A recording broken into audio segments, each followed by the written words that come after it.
২৪ তারিখ স্মারক এর মাধ্যমে জারিকৃত বিজ্ঞপ্তি অনুসারে ইতিমধ্যে যারা এই পদসমূহে আবেদন করেছেন তাদের নতুন করে আবেদন করার প্রয়োজন নেই। অনলাইনে আবেদন ফরম ও পরীক্ষায় অংশগ্রহণের ক্ষেত্রে নিম্নবর্ণিত শর্তাবলী অবশ্যই অনুসরণ করতে হবে। এখানে যে শর্তাবলী আছে, প্রার্থীদের জন্মসূত্রে বাংলাদেশী নাগরিক, স্থায়ী নাগরিক হতে হবে। কোনো প্রার্থী বিদেশী নাগরিক বিয়ে করলে বা বিয়ে করতে প্রতিজ্ঞাবদ্ধ হলে তিনি আবেদনের অযোগ্য বলে বিবেচিত হবে। বয়স হবে 20 সকল পদে 20 ফেব্রুয়ারি 2025 খ্রিস্টাব্দে তারিখ সকাল। প্রার্থীর বয়স 18 থেকে 32 বছর হতে হবে। তবে ক্রমিক 2, 3, 4 নং পদের ক্ষেত্রে বিভাগীয় প্রার্থীদের সর্বমোট বয়সসীমা 40 বছর পর্যন্ত শিথিলযোগ্য। বয়সের ক্ষেত্রে এফিডেভিট গ্রহণযোগ্য নয়। এক্ষেত্রে সরকার কর্তৃক সর্বশেষ জারিকৃত পরিপত্র ও নীতিমালা অনুসরণ করতে হবে। সকল প্রার্থীদের আবেদনপত্র শুধুমাত্র অনলাইনে গ্রহণ করা হবে। অনলাইন ব্যতীত কোনো প্রকার আবেদন প্রাপ্ত গ্রহণের সরাসরি বাতিল বলে গণ্য হবে। সরকারি, আধা সরকারি, স্বায়ত্তশাসিত প্রতিষ্ঠানে চাকরিরত প্রার্থীদের অবশ্যই যথাযথ কর্তৃপক্ষের অনুমতিপত্র আবেদন করতে হবে। সকল প্রার্থীদের মৌখিক পরীক্ষার সময় নিয়োগকারী কর্তৃক প্রদত্ত আনাপত্তিপত্রের মূল কপি জমা দিতে হবে।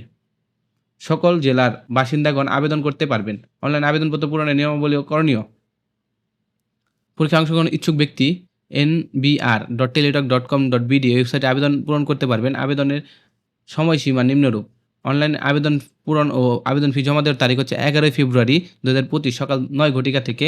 আবেদন জমাদানের শেষ তারিখ হচ্ছে 20 ফেব্রুয়ারি 2025 রাত 12 ঘটিকা পর্যন্ত। উক্ত সময়সীমার মধ্যে ইউজার আইডি প্রাপ্ত প্রার্থীগণ অনলাইনে আবেদন সাবমিটের পরবর্তী 72 ঘন্টার মাধ্যমে ফি জমা দিতে হবে। অনলাইন আবেদন করার সময় রঙিন ছবি সাইজ 300x300 পিক্সেল ও স্বাক্ষর হচ্ছে 380 পিক্সেল স্ক্যান করে আপলোড করতে হবে এবং ছবির সাইজ 100 কেবি এবং স্বাক্ষর সাইজ হচ্ছে 60 কেবি। অনলাইন আবেদনের পূরণকৃত তথ্য যেহেতু পরবর্তীতে সকল কার্যক্রমে ব্যবহৃত হবে, সেহেতু অনলাইন আবেদন সাবমিটের করার পূর্বে পূরণকৃত তথ্যের সঠিক সম্পর্কে প্রার্থী নিজেকে শতভাগ নিশ্চিত করতে হবে।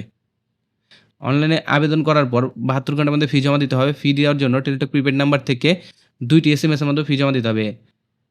একটি SMS চার্জ হচ্ছে 100 টাকা এবং টেলিটক সার্ভিস চার্জ হচ্ছে 12 টাকা। অফেরতযোগ্য 112 টাকা 72 ঘন্টার মধ্যে জমা দিতে হবে। তবে গ্রেডের অনগ্রসর, নিগোষ্ঠী এবং শারীরিক প্রতিবন্ধী ও তৃতীয় লিঙ্গের প্রার্থীদের পরীক্ষার ফি বাবদ 50 টাকা ও টেলিটক সার্ভিস চার্জ 6 টাকা, সর্বমোট 56 টাকা অফেরতযোগ্য 72 ঘন্টার মধ্যে জমা দিতে হবে।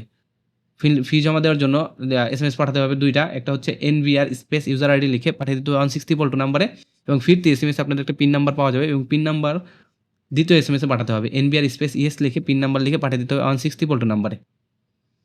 প্রবেশপত্র প্রাপ্তির বিষয়টি হচ্ছে nbr.teletalk.com.bd ওয়েবসাইটে প্রার্থীদের মোবাইল SMS এর মাধ্যমে জানিয়ে দেওয়া হবে। তারা সেখান থেকে ডাউনলোড করে নিতে পারবে। এই ছিল নিয়োগ বিজ্ঞপ্তি। যারা এই নিয়োগ বিজ্ঞপ্তিতে আবেদন করতে ইচ্ছুক খুব দ্রুত আবেদন করে ফেলুন। আবেদন অলরেডি শুরু হয়ে গেছে।